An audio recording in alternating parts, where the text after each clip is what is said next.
Bonjour à tous. Alors tout premièrement, je tiens non seulement à vous remercier et en plus de ça à vous féliciter. Vous remercier pourquoi? Tout simplement pour la toute petite confiance que vous m'accordez déjà en téléchargeant cette vidéo. Ça me fait plaisir, ça me fait vraiment chaud au cœur. Et je tiens à vous féliciter aussi parce qu'en parlant avec vous, je me suis rendu compte qu'il fallait en tout cas que je pouvais vous aider, à cuisiner, à avoir un plat varié tous les jours sans passer 2 heures dans la cuisine. Vous en avez relativement tous envie, mais vous n'avez pas le temps. Donc, le fait que vous ayez déjà pris la peine ici de télécharger cette vidéo, pour moi, ça veut vraiment dire que vous êtes motivé. C'est pour ça que j'ai mis ce petit test entre guillemets, parce que je veux seulement avoir des gens autour de moi qui sont motivés, qui me suivent, qui sont motivés à améliorer leur quotidien. Vraiment, qui se disent, moi j'ai vraiment envie de retrouver ce plaisir au quotidien, de partager un bon repas avec ma famille que j'ai pu faire rapidement, mais que je suis content parce que je l'ai fait moi-même, je sais ce que j'ai mis dedans. Et donc voilà, pour ça, je vous félicite pour ce premier passage à l'action. Donc comme promis, ici je vous donnais 2-3 astuces qui permettent déjà un premier gain de temps en cuisine. Donc ce ne sera pas encore des recettes, ça viendra dans les prochains contenus, mais les astuces vraiment en fait ce sont des bases et c'est très important de connaître ces bases pour pouvoir attaquer la suite. Donc la première que je voulais vous partager, c'est comment gagner du temps de façon générale quand on est en train de cuisiner. Quand on est en train de cuisiner, en dehors du fait qu'il faut être ordonné, etc. Mais vraiment la chose la plus importante à se dire avant de commencer, c'est de se dire qu'est-ce qui va me prendre le plus de temps. C'est vraiment ça qui joue en fait. Se dire et presque prendre une feuille de papier si vous n'avez pas encore les temps bien clairs en tête et vous dites qu'est-ce qui va me prendre le plus de temps de cuisson et qu'est-ce qui va me prendre le plus de temps de réalisation. Vous voyez, des choses qu'il faut parfois monter, faire des chicons gratins, le temps de cuire les chicons, rouler avec le jambon, mettre la béchamel. Vous voyez, c'est de la réalisation, ça prend du temps. Et donc là, vous estimez, vous voyez, par exemple, si vous dites, moi je dois faire une purée, j'ai 10 minutes de cuisson dans l'eau, j'ai 3 minutes pour faire ma purée après, voilà, ça fait 13 minutes. Et vous mettez purée 13 minutes. Et vous pouvez le faire mentalement aussi, même par écrit. Et tout simplement, j'ai des saucisses avec ça. Boum, ça, les saucisses, c'est 4 minutes plus ou moins. J'ai des brocolis. Les brocolis, ça va me prendre 6-7 minutes. Ok, je sais que ma purée prend 13 minutes. Les brocolis prennent 6. Et vous faites dans l'ordre alors. Vous commencez par le plus long vers le plus court. Ça peut sembler très évident. J'ai remarqué qu'il y en a beaucoup qui ne font pas ça, qui font un peu au hasard ou même parfois par ordre de préférence. Il ne faut pas, bien sûr. Et en faisant dans ce sens-là, vous verrez que ça se fait un peu presque par magie. Il y a presque tout qui a tendance à terminer de façon générale en même temps. Et c'est beaucoup plus agréable de ne rien avoir à réchauffer et de voir que toutes les cuissons se terminent en même temps. Parfois, il faut remettre un petit coup de chaud, mais vous voyez l'idée. Et donc vraiment, prendre le temps, c'est quelques secondes de quel ordre je vais prendre et vous voyez, ça va vous faire gagner un temps précieux, Ça va vous faire gagner un temps précieux dans votre cuisine et ça va vous éviter d'attendre bêtement que quelque chose cuise alors qu'en fait, vous auriez pu organiser mieux votre repas.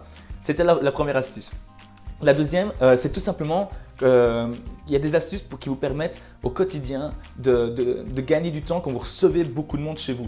C'est-à-dire que vous avez peut-être envie de vous libérer du temps, d'être avec vos convives ou de profiter avec votre famille ou n'importe quoi où vous recevez beaucoup de monde, vous ne savez pas comment vous allez pouvoir gérer toutes les cuissons. Et moi tout simplement, là c'est le paradoxe, on va partir sur des plats qui prennent beaucoup de temps à cuire. Parce que quand ça prend beaucoup de temps, ça veut dire que ça vous laisse beaucoup de temps pour être avec vos invités, pour n'importe quoi. Et c'est là la clé en fait. Il y a beaucoup de gens par exemple qui vont se dire je ne vais pas faire un plat mijoté, ça prend du temps, c'est chiant, etc. Et c'est une grosse erreur parce que le plat mijoté c'est extrêmement rapide à faire. C'est tous des éléments qu'on mélange dans une casserole, on doit plus s'en occuper, on laisse mijoter pendant 8 heures comme ça. Et quand vos invités arrivent par exemple, si on reprend l'exemple du plat mijoté, vous pouvez tout simplement profiter avec vos convives et vous pouvez vraiment au moment du repas les servir, le plat mijoté est déjà chaud. C'est ultra simple, vous avez votre soirée avec vous. En plus, les gens sont contents parce qu'ils n'ont pas dû le faire eux-mêmes. C'est quelque chose qu'ils font rarement à la maison. Donc, c'est un exemple. On peut faire pareil avec les sauces. Il y a des sauces, par exemple, pour les pâtes où les gens vont se dire non, je ne vais pas faire des pâtes pour mes invités, ils méritent mieux. Eh bien, je vous assure qu'il y a moyen, en plus, ça vous coûte moins cher, de vraiment impressionner ces invités avec une bonne sauce qu'on a laissé mijoter l'après-midi. Et c'est pareil, quand les invités sont là, à ce moment-là, on n'a plus qu'à cuire les pâtes. Ça vous prend 5 minutes et voilà, vous êtes libre pour votre soirée, vous êtes libre pour profiter. Donc voilà, c'est juste pensez-y quand vous avez envie de vous libérer du temps pour la soirée, faites des cuissons lentes. C'était la deuxième astuce. Ensuite, la troisième astuce que je veux vous partager, c'est tout simplement en fait comment décongeler les plats. Donc ce n'est pas vraiment pour gagner du temps, mais c'est plutôt pour faire les choses bien pour les éléments qui vont suivre dans les contenus que je vous apportais. Il faut savoir qu'on congèle tous, forcément. Moi le premier, je sais qu'il y en a qui disent que c'est sacrilège de congeler une viande ou quoi. On vit avec notre temps, donc je le fais bien sûr. La seule chose, c'est qu'il faut bien le faire pour le décongeler. Donc il y a une règle déjà très importante à savoir, c'est qu'on ne peut jamais congeler 2 fois. Ça en général tout le monde le sait, donc si vous avez décongelé, ne recongelez jamais après parce que vraiment vous pouvez choper des maladies, enfin c'est très mauvais. Donc voilà, je vous le déconseille absolument. Mais donc la solution pour décongeler correctement, c'est de décongeler lentement, vraiment. Donc ça de nouveau, vous n'allez pas prendre plus de temps à décongeler lentement, c'est juste le moment où vous allez le sortir du congélateur, et bien sortez-le plutôt le matin avant d'aller au travail et le soir vous allez revenir, vous l'aurez mis dans votre frigo bien sûr, pas le laisser dehors, dans le frigo, ça va décongeler la journée et voilà vous revenez le soir et au moins on garde une certaine qualité, on garde une certaine beauté dans le produit, même si forcément il sera un petit peu plus flasque, mais ça n'empêche qu'on garde quelque chose d'un petit peu plus voilà, de correct. Parce que si on commence à plonger dans de l'eau bouillante et que ça, par exemple, si on prend un filet de poulet qui était congelé, qu'on met dans l'eau bouillante, ça va le cuire à l'extérieur avec l'eau bouillante, l'intérieur va être gelé. Et là, on part vraiment sur, on abîme tout. Même si vous ne pensez pas voir la différence, je vous assure que ça, plus ça, c'est ça qui fait la différence entre un bon plat et un mauvais plat.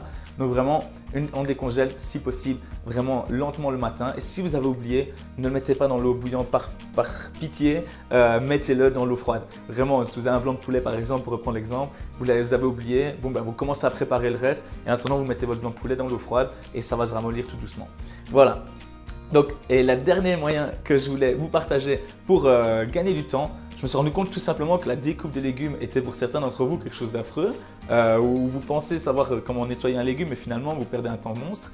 Je m'en suis rendu compte dernièrement avec un ami qui nettoyait un poivron et je l'ai vu en train de gratter tous les petits pépins du poivron. Je me suis dit mais il perd un temps, c'est dingue. Donc, alors que s'il savait la technique en 10 secondes pour nettoyer un poivron, il n'aurait pas perdu tout ce temps.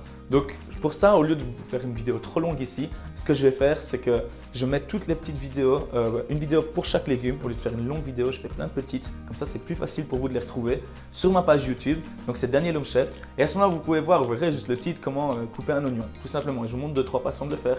Mais ça vous permet de gagner du temps et d'éviter de galérer. Parfois d'utiliser le bon couteau aussi. Enfin, si je vois qu'il essaye par exemple de couper un oignon avec un couteau à strie, forcément, vous n'aurez jamais aucun bon résultat avec ça. Donc, c'est des petits détails importants à savoir, mais qui vous font vraiment gagner du temps à la fin. Et puis, c'est des tout petits automatismes. Une fois que vous le savez pour tout le temps. Donc, voilà. Ça, je vous invite à aller sur ma page YouTube.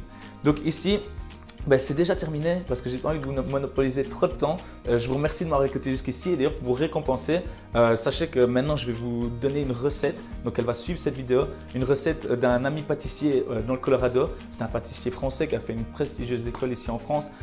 Du coup, c'est vraiment une très bonne recette, une recette généreuse de crêpes. Vous voyez, elle est friable, elle n'est pas friable justement, elle est très modulable, elle est très jaune parce qu'il met une subtilité dans la recette. Et en plus de ça, je mets une sauce chocotoff dessus. Donc vous voyez, le chocotoff, c'est un chocolat belge caramélisé noir. C'est vraiment super bon.